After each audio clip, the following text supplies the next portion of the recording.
চারজনে লাশের খাটিলা ঘাড়ি নিয়ে কবরের দিকে রওনা হয়। ছোট ছোট বাচ্চাগুলা আব্বা আব্বা বলে ডাকবে, জীবনে আর কোনো উত্তর আসবে না। এলাকার মানুষ বলবে বাচ্চাগুলো অল্প বয়সে এতিম হয়ে গেল। কসম আল্লাহর, প্রতিদিন বাংলাদেশে ছোট ছোট বাচ্চারা এতিম হয়। প্রত্যেক দিন গাড়ি অ্যাক্সিডেন্ট হয়, প্রতিদিন লাশ হসপিটাল থেকে বের হয়। অতএব যখন লাশ নিয়ে কবরের দিকে যাবে, দুইজন ব্যক্তি কবরে নামবে। একজনে তাকায়া দেখবে কবরটা অনেক সুন্দর, আর একজনে বলবে কেমনে এত সুন্দর করে ছোট্ট ঘরটা বানাইলি। এরপরে দুইজন নাইমা বলবে লাশটারে আমাদের কোলে দাও। লাশ কোলে নিয়ে যখন শক্ত করে সুন্দর করে শোয়ায় রাখবে, তখন চেহারাটারে কেবলার দিকে ফিরায় রাখবে। কেবলার দিকে ফিরানোর মানে হলো এতদিন চেহারাটা কেবলার দিকে পড়ে সেজদায় দিয়েছে। এতদিন আপনার চেহারাটা পশ্চিমে ছিল, আজ মৃত্যুর পর আপনার চেহারাটা পশ্চিমে। এতদিন যদি আপনি নামাজ না পড়েন, মরার পরে চেহারা কিবলার দিকে ফিরাইয়া কোনো লাভ নাই। এরপরে মাজার বান ছুটায় দিবে, গলার বান ছুটায় দিবে, বুকের বান ছুটায় দিবে, চেহারাটারে খুইলা রাখবে। চেহারাটা খুইলা রাখার পর ওই মুদ্দার ব্যক্তি চিৎকার মেরে বলবে, কই আমারে রাখছো? এটা একটা অন্ধকার ঘর, সাপ বিচ্ছুর ঘর। কবর প্রতিদিন ডেকে ডেকে বলেন, আলা ইয়া সাকিনাল কাসরিল মুআল্লা সাতুদফালু আন কারিবিন ফিত তুরাবি লাহু মালাকুই ইউনাদি কুল্লা ইয়াউমিন লিদুলিল মাউতি ওয়া বানুলিল খারাবি। কবর প্রতিদিন বলে, আমি হইলাম অন্ধকার ঘর, আমি হইলাম সাপ বিচ্ছুর ঘর, আমি হইলাম একাকী ঘর। লাশ কবরে রাইখা উপরে বাঁশের চালা দিয়া মাটি দিয়া যার যার মতো হিসাব মিলাইতে মিলাইতে বাড়ি যাবে। আল্লাহর রাসূল বলেন, কবর একটা এমন জায়গা, মানুষ দিনের বেলাও ভয়েতে যাইতে চায় না। ওই কবরে লাশ রাইখা যখন মানুষ ঘরে চলে যাবে, সন্তানরা দুই একদিন কাঁদবে, স্ত্রী কিছুদিন পরে আর একজনের সাথে বিবাহ বসবে, আপনার সম্পদগুলা ভাগ হয়ে যাবে। কিছুদিন পর আপনার কথা মানুষের মনেও থাকবে না।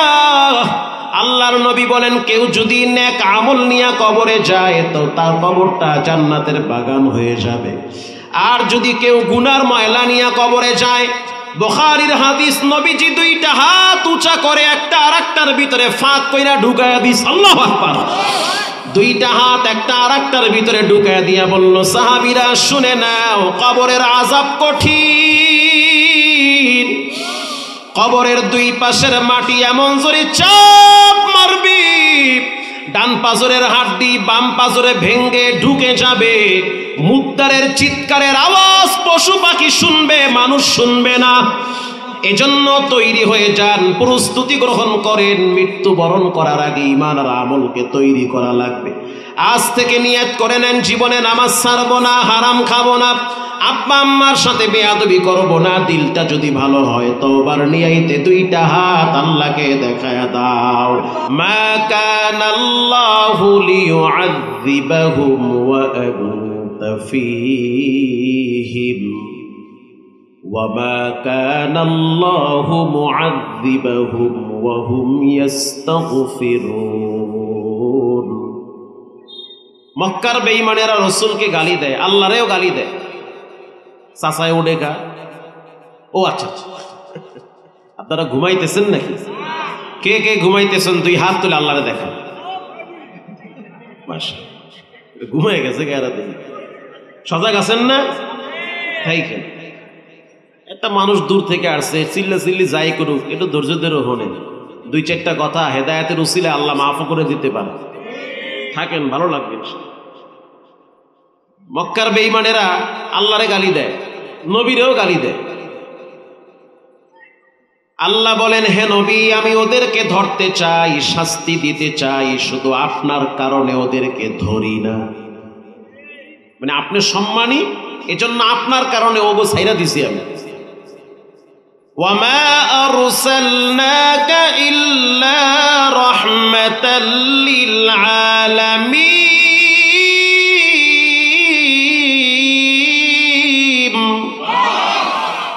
আপনি হলেন রহমত, মক্কার জন্য রহমত, মদিনার জন্য রহমত, আপনি সবার জন্য রহমত, আপনি পশু পাখির জন্য রহমত, আপনি গুনাহগারদের জন্য রহমত।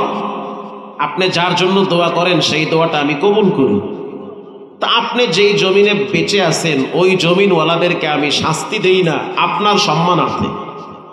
আপনি নবীর ইজ্জতের দিকে তাকায় আমি এগো ধরি না, সাইরা দিছি, মানে একটু ছাড় দিয়েছি, তবে ছেড়ে তো আর দেই নাই, ধরা হবে একটু পরে। আল্লাহর হাবিব চোখের পানি ছেড়ে কান্না শুরু করলেন। এখন না হয় আমি বেঁচে আছি, সারা জীবন তো আমি বেঁচে থাকবো না। আমার ওয়াফাতের পরে, ইন্তেকালের পরে আমার উম্মতেরা তো গুনাহ করবে, পাপ করবে, মোবাইলের গুনাহ, নারীর গুনাহ, নেশার গুনাহ, হারাম গুনাহ, মিথ্যার গুনাহ, চগলখুরি গুনাহ করতেই থাকবে। রাতেও গুনাহ করবে, দিনেও গুনাহ করবে। তখন তাদের উপায় কি হবে? তাদের মাঝখানে তো আমি নবী থাকবো না। আল্লাহ বলেন, ওয়ামা কানাল্লাহু মুআযযিবাহুম ওয়া হুম ইস্তাগফিরুন।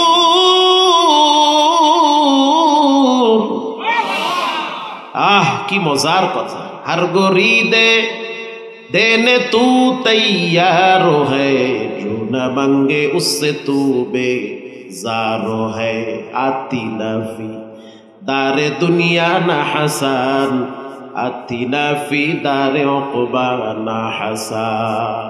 আপনি যখন থাকবেন না তখন আপনার উম্মতের জন্য একটা সুসংবাদ আছে। তারা জিনা করবে, হারাম খাবে, মিথ্যা বলবে, 2 নম্বরই করবে, খাদ্যে ভেজাল দিবে। আমি রব ভালো করে জানি।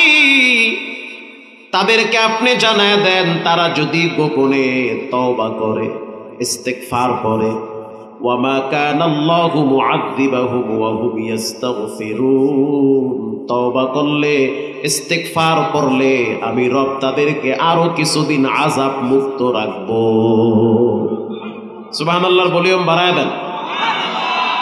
তার মানে একটা গুনাহ হবে, গোপনে তওবা করবেন, আস্তাগফিরুল্লাহ, আল্লাহ ধৈরেন না, সাইরা দেন। এই পাপের কারণে না জানি ঘরের ভিতরে আপনি ল্যাংটা বানান। আপনি গোপনে এক জায়গায় আকাম করছেন, মনে করেন না বাচ্চা গেছেন, আজ না হয় কাল এটার শাস্তি পাওয়াই লাগবে, বেইজ্জতি হওয়াই লাগবে, হয় ছেলের কাছে, না হয় মেয়ের কাছে, না হয় বইয়ের কাছে। আপনি যাইবেন কই চাচা? কামা তাদিনু তুদানু, যেমন কর্ম তেমন ফল। ফজরের নামাজ পড়িরা ছাগলের দড়ি ধইরা নামছে ক্ষেতের ভিতরে, কি খাওয়াইতে? ঘাস খাওয়াইতে। এখন নিজের আইন আর একজনের আইন পাশাপাশি, ডাইনে বামে ছায়া দেখে কেউ নাই, তখন এই যে ছাগলের দড়ি ঢিলা দেয়, ছাগল গিয়ে আর একজনের খেতে মুখ দেয়। আবার এই মসজিদে গিয়ে দোয়া করে, আল্লাহ তুমি ছাড়া আমার কেউ নাই। টাটকা হারাম খোর, টাটকা হারাম খোর, এতে কোনো সন্দেহ নাই। ছাগলের হারাম খাওয়াইয়া নিজেও হারাম খাইছে। ছাগলের দুধ খা, হারাম খা, এর সাথে মুদ খা।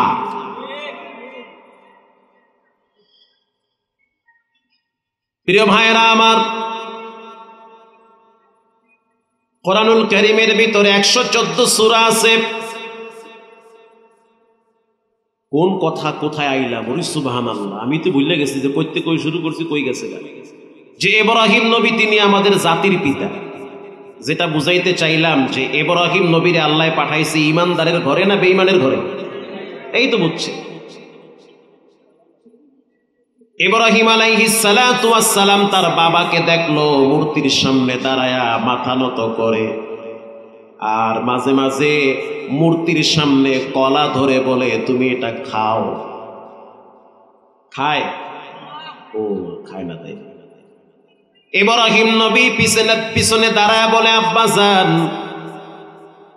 আপনি খাওয়ার জন্য যে কলা রাখলেন, এরা তো কলা খাইতে পারে না, কারণ এদের ভিতরে তো কোনো প্রাণ নাই। বাবার মেজাজ গরম হয়ে গেছে, এত কথা তুমি কেন বলো? খালি বেশি বোঝো। যখন আপনার সাথে লিগ্যাল ভাবে পারবে না, তখন বুঝবে খালি বেশি বুঝে। সঠিকটা বুঝাইয়া দাও।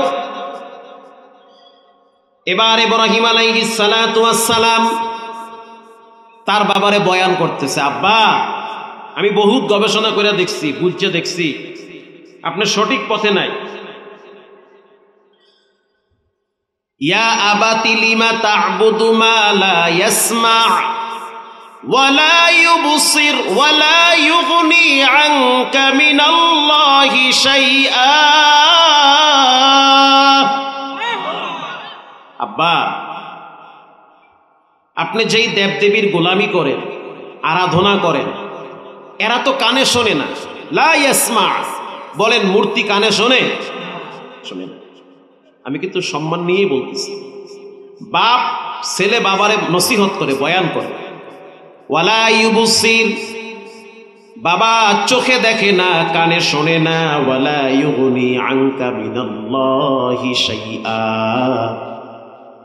ভালো মন্দ করার মতো শক্তি এদের থাকে না। নিজের হাতে বানাইছেন, কিভাবে তারা আপনার ভালো মন্দ নিয়ে আসতে পারে? ইয়া আবাতি ইন্নী আখাফ, আমি ভয় পাইতেছি, আমি ভয় পাইতেছি যখন আপনি বিপদে পড়বেন তখন শয়তান ছাড়া কাউকে বন্ধু পাবেন না। কথা বুঝতে হবে। এই কথাগুলা কে কারে বলতেছে? কি কারে বলতেছে বলেন? মাশাআল্লাহ, ছেলে বাবারে বলতেছে। আচ্ছা আপনারা বলেন কথাগুলা ভালো না খারাপ? ভালো কথা। এবার বাবার মেজাজ গরম হয়ে গেছে, বাবায় রাগ করতেছে। বাবায় রাগ কইরা সন্তানকে প্রথমে ধমক দিছে, ইয়া আবাতি ইন্নী আখাফু আন ইয়ামাসসাকা আযাবুম মিনার রাহমান, আন ইয়ামাসসাকা আযাবুম মিনার রাহমানি ফাতাকুনা লিশ-শাইতানি ওয়ালিয়্যা। আব্বা আমি ভয় পাইতেছি আপনার উপরে যখন আযাব আসবে। কি আসবে বলেন ভাই? আযাব আসবে। আহা, যখন আযাব আসবে, রহমানের পক্ষ থেকে যখন আযাব আসবে, আযাবুম মিনার রহমান, বলেন কার পক্ষ থেকে আযাব আসবে? ফাতাকুনা লিশ-শাইতানি ওয়ালিয়্যা। শয়তান তো বুঝেন, কোরআনের কিছু কিছু আয়াত আছে বললে আপনারাই তর্জমা করতে পারবেন শুনতে শুনতে। শয়তান মানে কি? কোন শয়তান? কি দেখা যায়? দেখা যায় না, কিন্তু অনুভব করা যায়। নামাজের টাইমে চার দোকানে ঘন্টার পর ঘন্টা টিভি, বিড়ি আর চা নিয়ে ব্যস্ত থাকে। শয়তান দেখতে দূরে যাওয়া লাগবে না, এই জায়গায় অপেক্ষায় আছে। আপনি কই যাবেন শয়তান দেখতে? ফাতাকুনা লিশ-শাইতানি ওয়ালিয়্যা, তখন আপনি শয়তানকেই বন্ধু পাবেন, আল্লাহকে পাবেন না। এবার তার বাপ বলেন, আযর বলেন, ক্বালা আরাগিবুন আনতা আন আলিহাতি ইয়া ইব্রাহিম।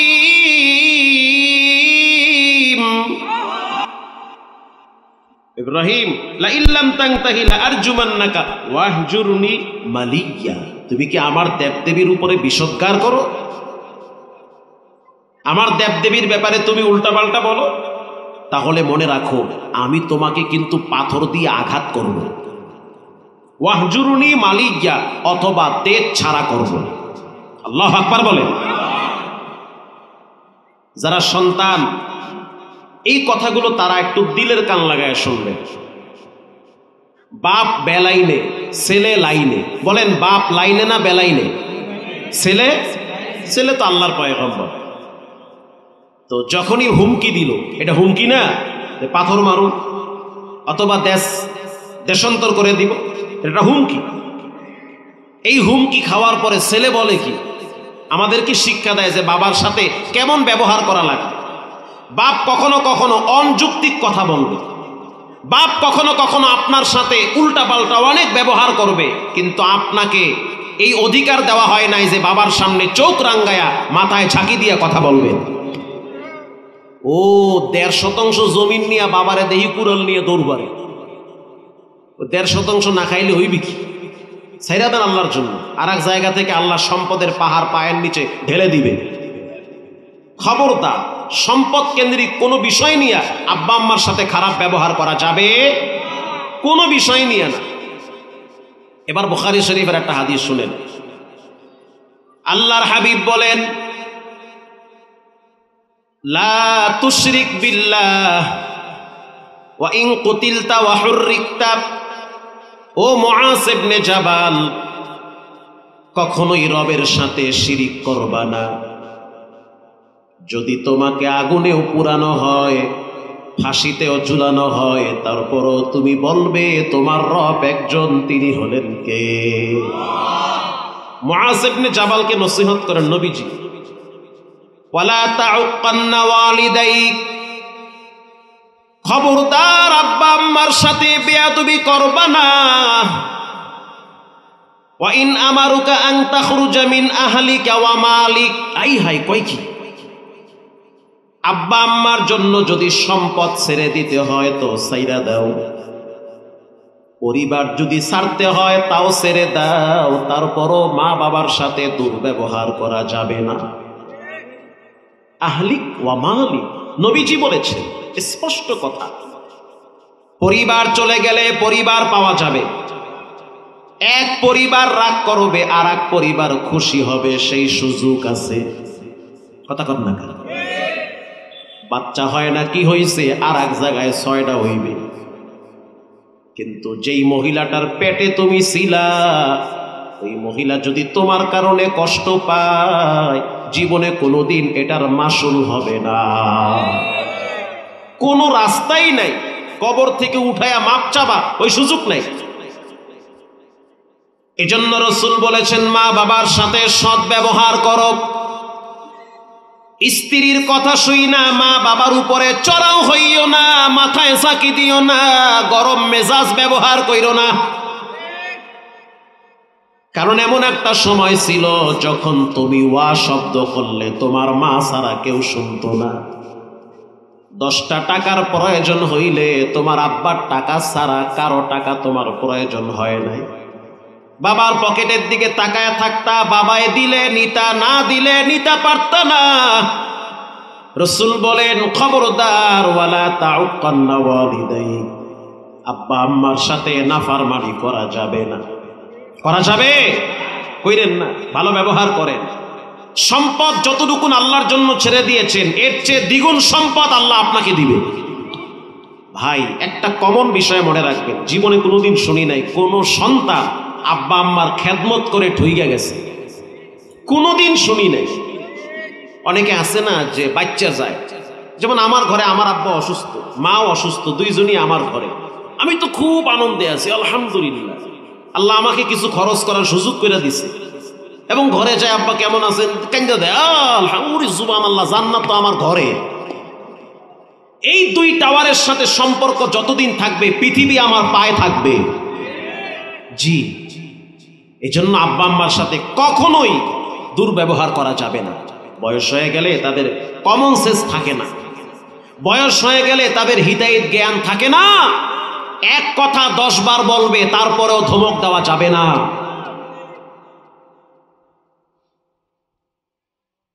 ইব্রাহিম আলাইহিস সালাতু ওয়াস সালাম তার বাবাকে বলেন, বাবাই কি হুমকি দিচ্ছে মনে আছে?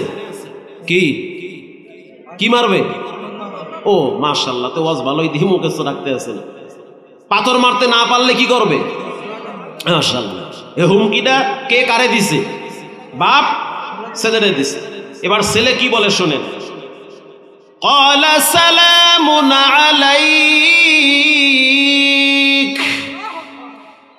আমি চাই আপনার উপরে শান্তি বর্ষণ হোক।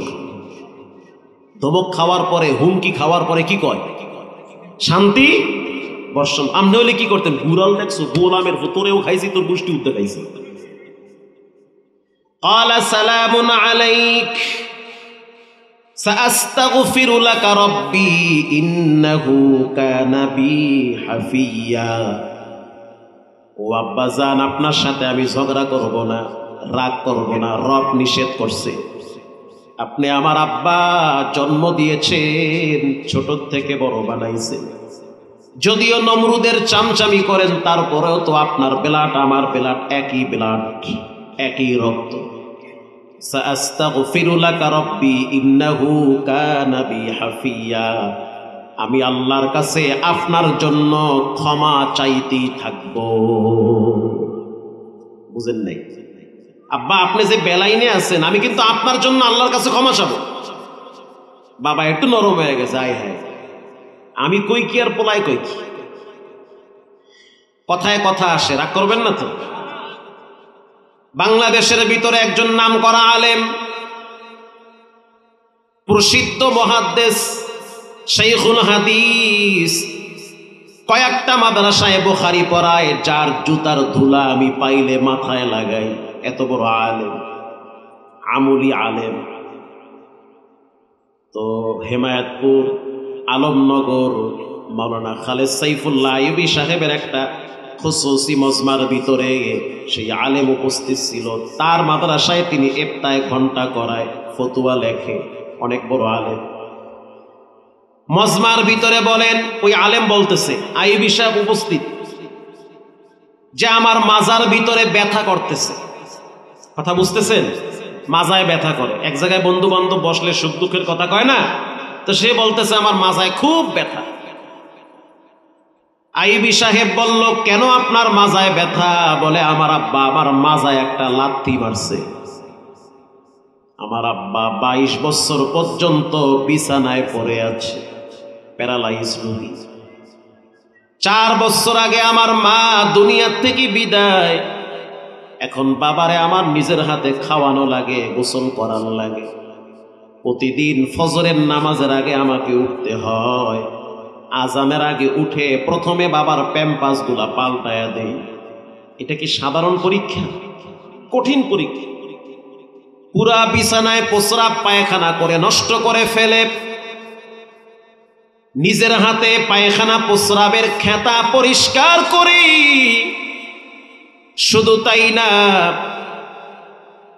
আমি নিজে আমার আব্বারে উজু করাই, গামছা ভিজায়া, সেই ভিজা গামছা দিয়া শরীরটারে বইসা দিয়া আতর লাগায়া দেই। এরপরে কেবলামুখী করে বসায় রাখি সলাতুল ফজর আদায় করার জন্য। কেবলার দিকে ফিরে আব্বা বসে থাকে, ইশারায় নামাজ আদায় করে। মুহাদ্দিস সাহেব তার বাবারে কেবলার দিকে ফিরে বসায় রাখছে। বাপ, আব্বা বড় দামি সম্পদ, যার আছে সে বুঝবে না, যার নাই সে বুঝে। কত বড় ছায়া, কত বড় নিরাপত্তার হাত আমি হারায় ফেলাইছি, সে বুঝে। আইয়ুবী সাহেব প্রশ্ন করলো, কেমনে আপনার লাথি মারছে? বলে, ভাইজান আমি প্রতিদিন সকালবেলা পরিষ্কার কইরা আমি হাদিসের দর্শে যাই, আবার ওখান থেকে বাসায় আসি।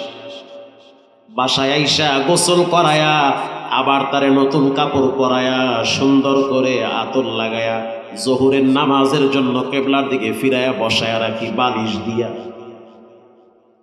এটার দ্বারা বুঝাই, আব্বা যান 3 বেলা যেমন খাইতে পারেন, 5 ওয়াক্ত নামাজ যতক্ষণ জান আছে ততক্ষণ ইশারায় হলেও পড়া লাগবে, পড়তে হবে।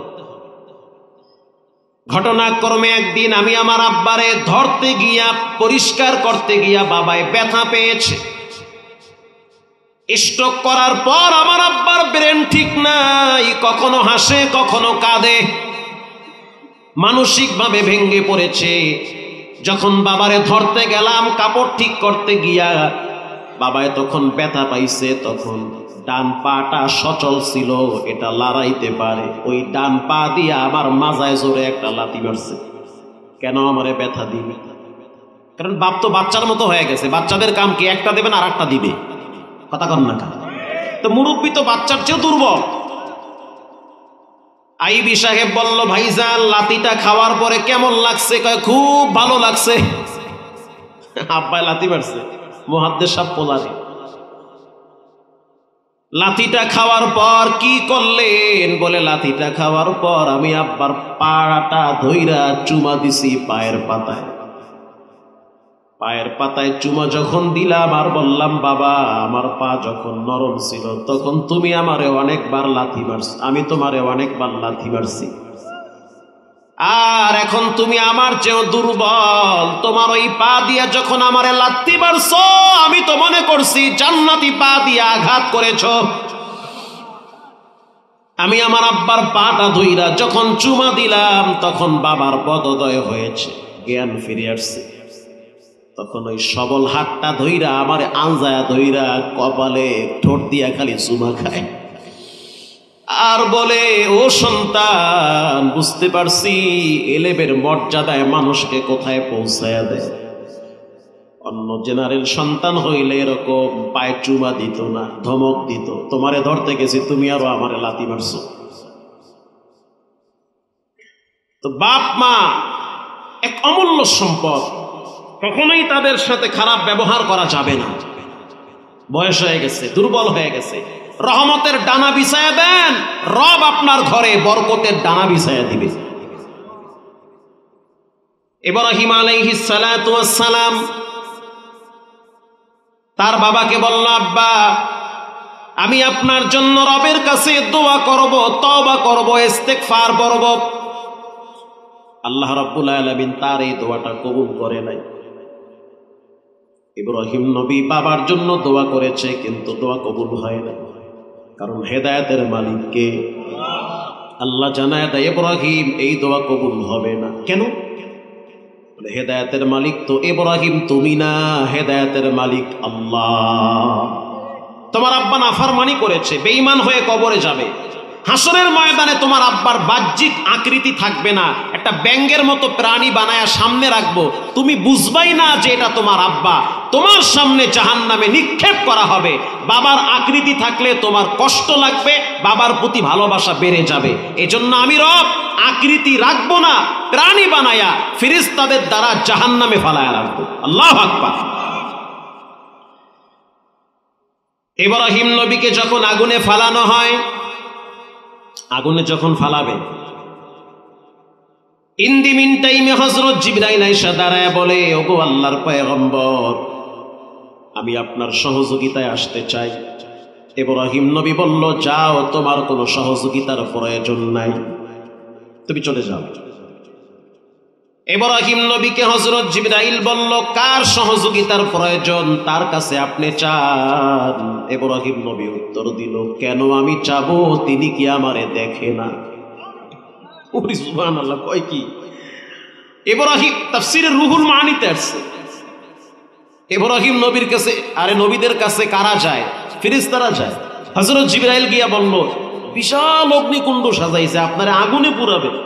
আরে ঈমান কারে পায়? আর তুমি তো একটা মাইয়া দেখলে জায়গায় কাইতে হবে, গলায় দড়ি দাও, আত্মহত্যা করো।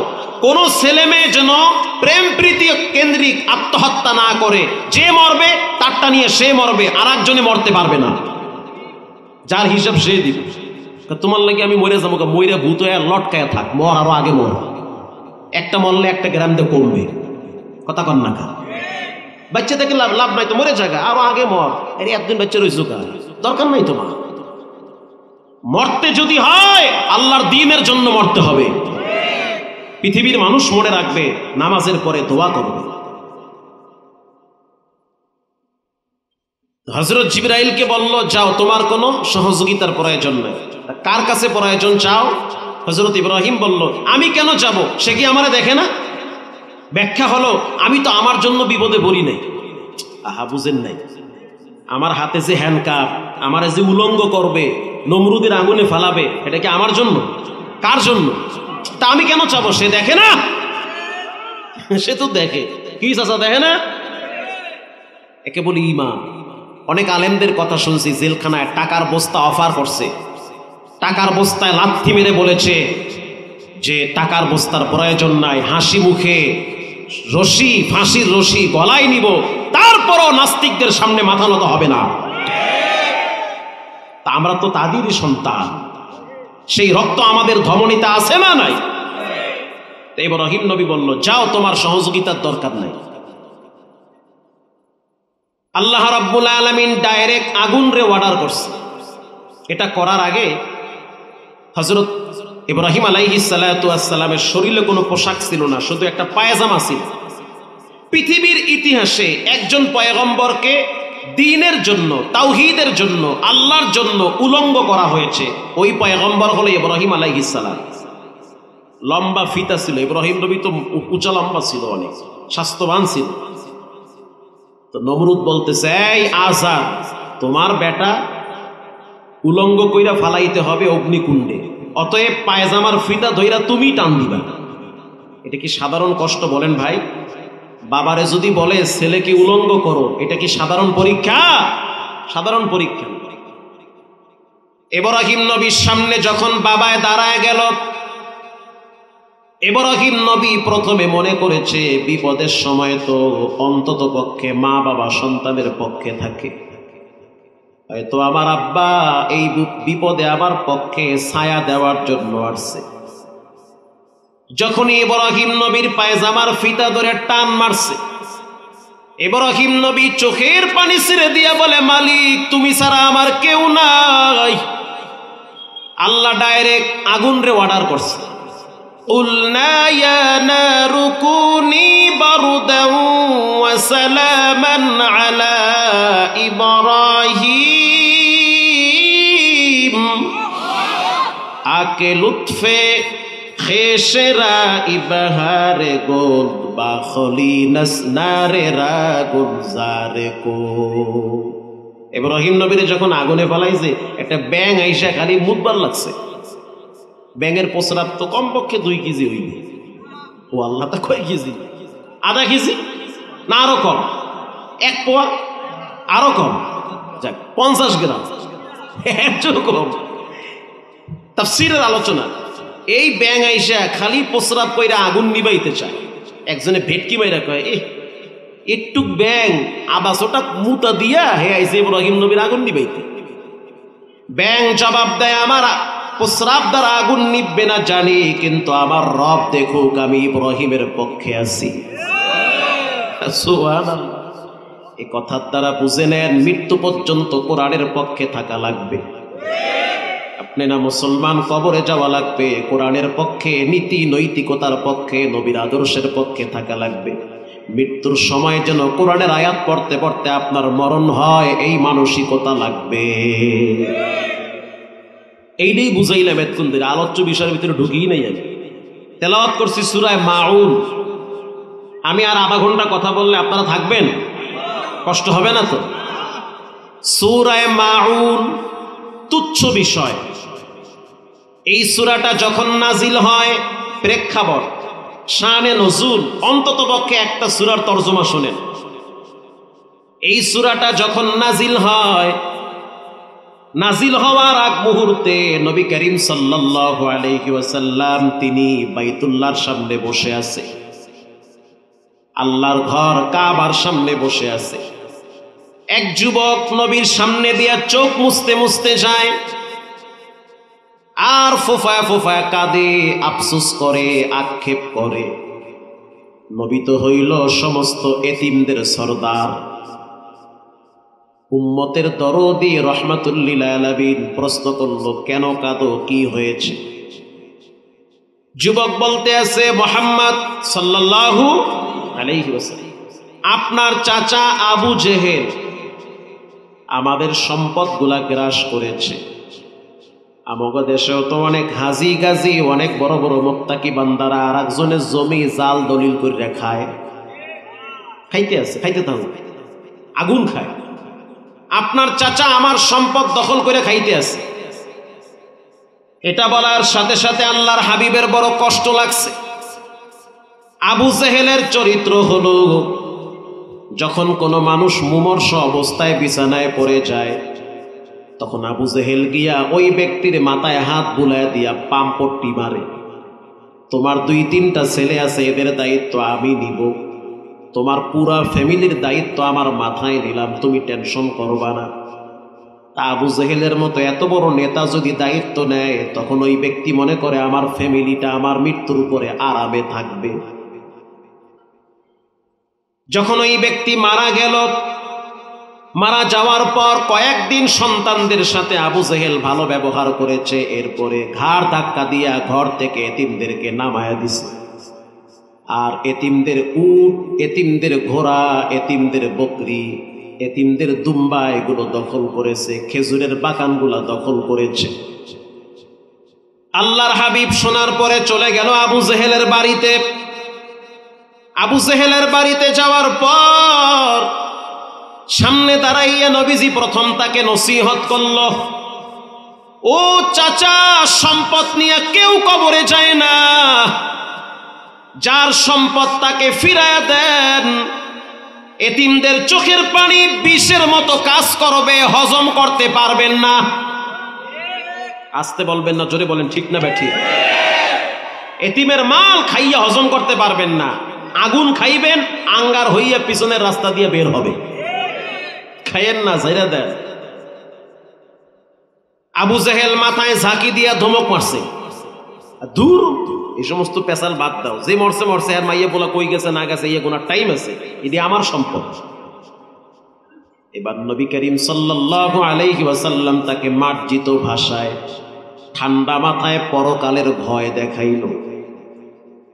ইয়াউমা লা ইয়ানফাউ মালু ওয়ালা বানুন,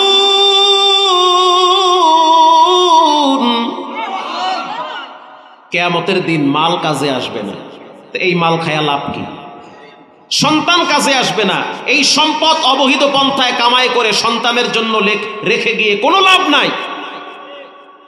ইল্লা মান আতাল্লাহা বিকলবিন সালিম, একমাত্র পবিত্র আত্মাগুলো কাজে আসবে।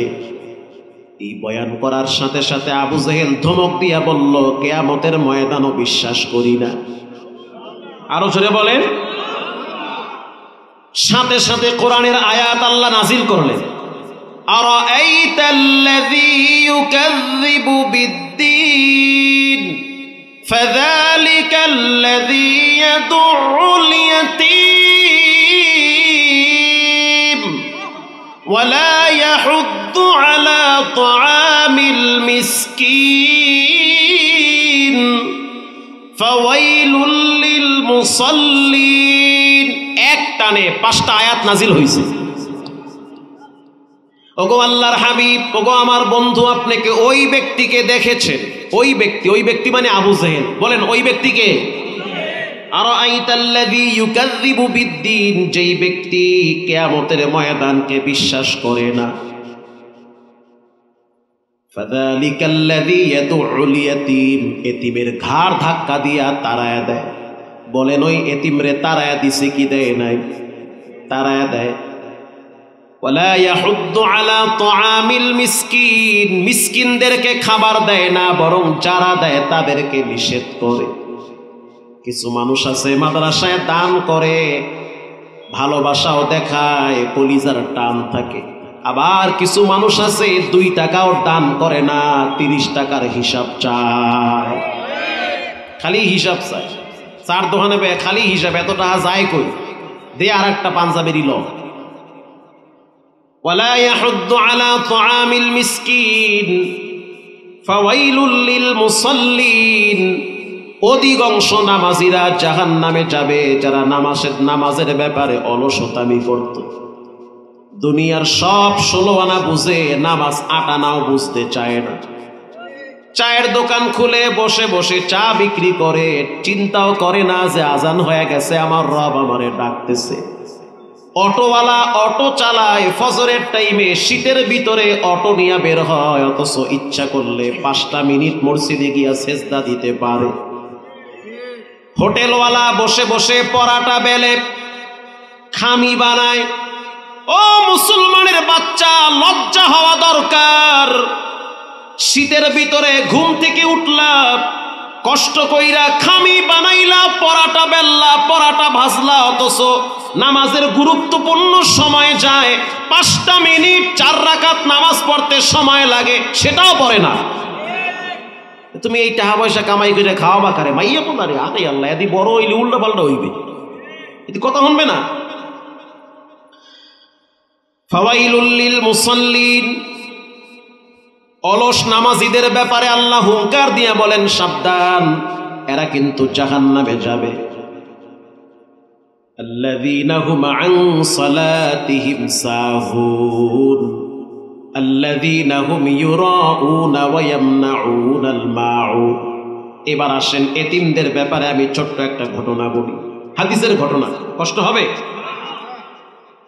নবী করিম সাল্লাল্লাহু আলাইহি ওয়াসাল্লাম মদিনার প্রধান রাষ্ট্রপ্রধান,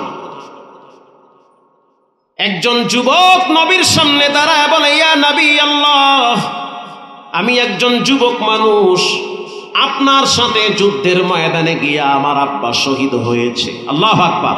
আমার ছোট ছোট 3-4টা বোন আছে, আমার মা বৃদ্ধা হয়ে গেছে, ঘরে পড়ে আছে। বাবার ইন্তেকালের পর পুরা ফ্যামিলির দায়িত্ব আমার মাথায় আসছে। অতএব আমার বাড়িটাকে আমি বাউন্ডারি করতে চাই। বোনগুলোকে বিবাহ দিতে হবে, পর্দার প্রয়োজন আছে। নারী পুরুষ ভিতরে থাকে, যাদের সাথে দেখা সাক্ষাৎ জায়েজ। আবার অনেক সময় ভিন পুরুষ ভিতরে ঢুকে পর্দার খেলাপ হয়ে যায়, বাউন্ডারির প্রয়োজন। কিন্তু আমি যখন বাউন্ডারি করতে যাব, মাঝখানে একটা খেজুর গাছ, এই খেজুর গাছটা যদি না কাটা হয় তাহলে বাউন্ডারি সোজা করতে পারবো না। কথা কি বুঝতেছেন? ওই খেজুর গাছের মালিক হলো পাশের জমিওয়ালা। আপনি যদি একটু বলেন খেজুর গাছটা আমি টাকা দিয়া কিনে নিব, কাইটা এরপরে বাউন্ডারি সোজা করব। আল্লাহর হাবিব জমির মালিককে ডাকলেন, কি তোমার নাম? বলে লুবাবা। কি নাম? লুবাবা। ওই যে এতিম তোমার প্রতিবেশী, বাউন্ডারি করতে গিয়া গাছটাকে তার সীমানা বরাবর করেছে, গাছটাকে বিক্রি করো, সীমানাটাকে সোজা করবে।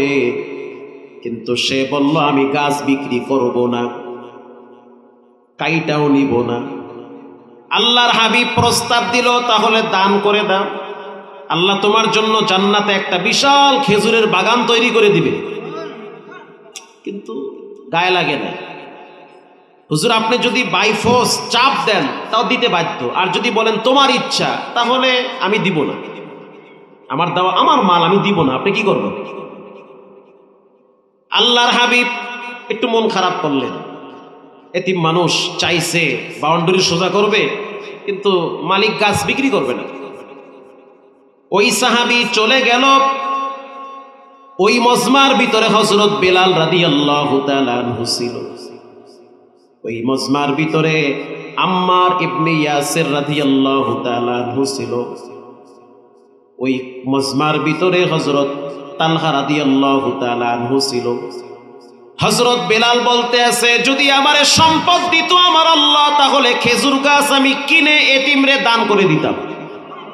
আমি তো গরিব, আমি কেমনে দিব?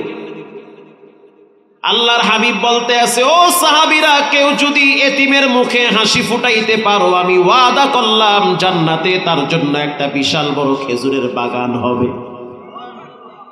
সাহাবীদের লোভে ধরে গেছে, জান্নাতের লোভ, কিন্তু সামর্থ্য নাই। কে কিনবে? মালিক তো নরমাল দামে বিক্রি করবে না। হযরত বেলাল এশারের নামাজের পর মসজিদ থেকে বেরিয়ে কিছু দূর গেলেন। কিছু দূর যাওয়ার পরে হযরত বেলাল আর হযরত তালহা রাদিয়াল্লাহু তাআলা আনহু দুইজনেই গরিব, গল্প করতেছে। এমন সময় কানে আওয়াজ আসতেছে, দূর থেকে কে যেন ঘোড়া হাঁকায়া আসতেছে, ঘোড়ার পায়ের আওয়াজ। হযরত বেলাল হাবশী প্রথমে একটু ভয় পাইলেন, না জানি মদিনায় বহিরাগত কোনো শূন্য আসতেছে। খেজুর গাছের কিনারায় আড়াল হয়ে গেলেন। যখনই ওই ঘোড়ায় উপবিষ্ট যেই ব্যক্তি, ওই ব্যক্তি যখন কাছাকাছি আসলো, হযরত বেলাল তাকায়া দেখলো যে তিনি হলেন মক্কার অন্যতম একজন বড় ব্যবসায়ী হযরত দাহদা রাদিয়াল্লাহু তাআলা আনহু। ঘোড়ার পিঠ থেকে নামলো, সালাম দিল। বেলাল, কি গল্প করো? বেলাল বলে, মনটা খারাপ। নবীজি বলেছেন, এতিমের মুখে যদি হাসি ফুটাইতে পারো তাহলে জান্নাতে একটা বিশাল বড় খেজুরের বাগান হয়ে যাবে। দাহদা রাদিয়াল্লাহু তাআলা আনহু বলল, খেজুর বাগানের মালিককে? ওই গাছটার মালিককে? মালিক হলো লুবাবা। দাহদা রাদিয়াল্লাহু তাআলা আনহু নিজের ঘরে না গিয়ে চলে গেল লুবাবার বাড়িতে। আল্লাহু আকবার বলে। বাড়ির সামনে দাঁড়াইয়া দরওয়াজায় নক করলো। ভিতর থেকে আওয়াজ, কে তুমি? বলে আমি হইলাম লুবাবা। কোন লুবাবা? মক্কার ভিতরে যার একটা বাগান বাড়ি আছে, বিশাল বড় একটা খেজুরের বাগান বাড়ি আছে, ডুপ্লেস ঘর আছে, সেখানে একটা মিষ্টি কূপের পানি আছে। নবীজি প্রায় দিন ওই বাগানে ঢুইকা ওই কূপের পানি পান করে। ওই পানিগুলো হলো মিষ্টি পানি। সুবহানাল্লাহ বলে। ওই বাগানের মালিক লুবাবা তুমি? বলে হ্যাঁ। আরে আল্লাহ, আমার বাড়িতে, গরিবের বাড়িতে হাতির বাড়া, মানে দাহদা রাদিয়াল্লাহু তাআলা আনহু অনেক পয়সাওয়ালা মানুষ। লুবাবা বলতে আছে, গরিবের বাড়িতে আপনি কেন আসছে? তোমার সাথে একটা গোপনে আমার পরামর্শ আছে। পরামর্শ হলো, ওই যে খেজুর গাছটা আছে ওটা তুমি আমাকে দিয়ে দাও, বিনিময়ে আমার বাগান বাড়ি, ডুপ্লেস ঘর, মিষ্টি কূপের পানি পুরাটাই তোমাকে আমি দিয়ে দিব। একটা খেজুর গাছের জন্য পুরা বাগান বাড়ি দিয়ে দিলাম। আল্লাহু আকবার বলো। একটা খেজুর গাছের জন্য পুরা বাগান বাড়ি, আমার ডুপ্লেস বাড়ি পুরাটাই দিয়ে দিলাম। মিষ্টি কূপের, মিষ্টি পানির কূপ আছে, এটাও দিয়ে দিলাম। তুমি কি রাজি? কহ আমি রাজি। তার মানে এই মজার অফার দিলে কে আবার রাজি না হয়? এ তো মারাত্মক অফার। যে একটা সাইকেল দেবা, তোমার একটা প্রাইভেট কার দিয়ে দেবে। এই সাইকেলওয়ালা কি সাইকেল দেবে? তবে আগে দিয়ে হলো। লুবাবা বলতে আছে, আমি রাজি হয়ে গেলাম। দাহদা রাদিয়াল্লাহু তাআলা আনহু বলল, ঠিক আছে, তাহলে সকালবেলা এতিমকে ডেকে নবীর সামনে গাছটাকে আমি দান করে দিব। বলে হ্যাঁ। এবার লুবাবা বলতে আছে, যদি সকালবেলা তুমি আবার মদ পাল্টায় ফেলাও, কারণ বেশি টাকা দেওয়া লাগবে না। দাহদা বলতে আছে, তোমার আমার মাঝখানে আল্লাহরে সাক্ষী বানাইছি, তুমি আমি যা কিছু বলতেছি সাক্ষী একজন, তিনি হলেন কে? এ কথা বলার পরে লুবাবা ঠান্ডা হয়ে গেছে, যা সাক্ষী তাহলে আল্লাহ। ফজরের নামাজের টাইমে দাহদা রাদিয়াল্লাহু তাআলা আনহু মসজিদে ঢুকতেছে। আল্লাহর হাবিব কেবলমাত্র নিজের রুম থেকে, হুজরাখানার থেকে মসজিদে তিনিও ঢুকতেছে। দাহদাকে দেইখা নবীজি হাইসা দিছে আর বলতে আছে, রাত্রিবেলা যেই কন্টাক্ট হইছে রব আমারে জানায়া দিছে, তোমার জন্য জান্নাতে বিশাল বাগান অপেক্ষায় আছে। দাহদা রাদিয়াল্লাহু তাআলা আনহু ফজরের সালাত আদায় করলেন। সালাত আদায় করার পর নিজের বাড়িতে চলে গেছে। লম্বা সফর থেকে আসার পর বাচ্চাগুলা বাবার অপেক্ষায় আছে, বাবায় মজা নিয়ে আসবে। বাড়ির সামনে যাইয়া গেটের সামনে দাঁড়ায় বলে, বিবি আমার, গাট্টি বস্তা গোল করো, এই বাড়ি আমি বিক্রি করে ফেলাইছি, থাকা যাবে না। গাছের দিকে তাকায় দেখে খেজুর পাইকে গেছে। আরবের সম্পদ হলো খেজুর, খেজুর পাইকে গেছে। মনের ভিতরে আগুন ধইরা গেছে, কষ্ট লাগতেছে, কিন্তু আল্লাহর সাথে চুক্তি কইরা ফেলাইছে, বাগান দিয়ে দিছি। স্ত্রী বলতে আছে, ও স্বামী আমার, আপনি কি পাগল হয়ে গেছেন? কয় পাগল হই নাই, আমি তো মদিনাওয়ালার প্রেমে পড়েছি। স্ত্রী বলতে আছে, এই বিশাল বাগান যে আপনি বিক্রি করলেন, দলিল কোথায়? দলিল হইল মুহাম্মাদুর রাসূলুল্লাহ। বাচ্চাগুলা বলতে আছে, আব্বু এত সুন্দর মিষ্টি পানি কেমনে রাইখা যায়? দাহদা রাদিয়াল্লাহু তাআলা আনহু বলতে আছে, ও সন্তান, দুনিয়া ক্ষণস্থায়ী জায়গা, আল্লাহ পাক আমাদের জন্য জান্নাতে বাগান বানায় রাখছে। আমরা রাস্তার কিনারায় ছোট্ট জায়গায় ঝুপড়ি বানায় রাত দিন পার করে দিব। দাহদা রাদিয়াল্লাহু তাআলা আনহুর বিবি বলতে আছে, ও স্বামী আমার, যেহেতু আপনার দায়িত্ব, পুরা দলিল নবী নিজেই হয়েছে, তাহলে আমিও রাজি আছি। সন্ধ্যার আগে আমরা গাট্টি বস্তা গোল করে বাগান ছেড়ে দিব। চিন্তা করে দেখেন, একজন এতিমের মুখে হাসি ফুটাবার জন্য একজন সাহাবী নিজের বাগান বাড়ি পর্যন্ত লিখে দেয়। আর মাদ্রাসার জন্য 1000 টাকা চাইলে আপনার কষ্ট লেগে যায়। নিজের ঘর এসি লাগান, নিজের ঘরে টাইলস লাগান, রঙিন রঙিন টিভি কিনেন, কবরে যা নড়াই টিভিতে যা দেখে ছেলে মেয়েরা তাই শিখে।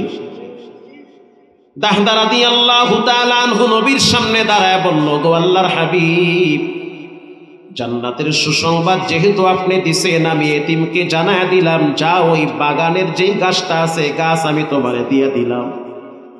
গাছটা কাইটা বাউন্ডারি দিয়া ফেলাইছে। আল্লাহ কোরআনে বলেন, বুতুনিহিম নার, কেউ যদি এতিমের সম্পদ ভক্ষণ করে, এতিমের মাল যদি কেউ হারাম ভাবে খায়, সে যেন হারাম পেটে ঢুকায়। এজন্য ভাইরা আমার, আজ থেকে পাক্কা নিয়ত করে নেন, জীবনে কোনোদিন নামাজ ছাড়বো না, হারাম খাবো না, এতিমদের সাথে দুর্ব্যবহার করব না। কারণ জানা নাই কার না জানি কাপনের কাপন দোকানে রেডি হয়ে আছে। আজকে আসার সময় দেখলাম সামনে অ্যাম্বুলেন্স, পিছনে অ্যাম্বুলেন্স, খুব হরেন দিতেছে। ড্রাইভার সাইড করে দিল, তাকায়া দেখলাম উকি মাইরা ভিতরে কান্নাকাটির আওয়াজ পাইতেছি। তার মানে লাশ নিয়ে গ্রামের দিকে যাইতেছে। প্রায় দিন আমার সামনে অ্যাম্বুলেন্স পড়ে। এমনও দিন দেখছি যুবক হঠাৎ স্ট্রোক করে মারা গেছে, লাশ গাড়ির ভিতরে রাখছে। যারা লাশ নিতে আসছে তারা গাড়িতে আর নাই, তারা হুন্ডা চালায়া চালায়া পিছনে যাইতেছে। লাশের সাথে থাকতে ভয় লাগে। অথচ যেই বন্ধু বান্ধব নিয়ে ঘুরলো, ঘুমাইলো, খাইলো, সেই বন্ধু মৃত্যুর পরে আর আপন হয় না। যতক্ষণ চোখ খোলা আছে বন্ধু বান্ধবের অভাব নাই, চোখ বন্ধ হয়ে গেলে আপন মানুষগুলা ঘরে থাকতে দিবে না। এমন একটা দিন আসবে, মসজিদে এলান হয়ে যাবে, অমুক ব্যক্তি দুনিয়াতে নাই, সকাল 10টায় জানাজা হবে। কেউ কেউ জিহ্বায় কামড় দিয়ে আফসোস করবে, হঠাৎ মারা গেল, এটা তো সহজে মেনে নেওয়া যায় না। এদিকে আপনার লাশ ঘর থেকে নামায়া ফেলাবে।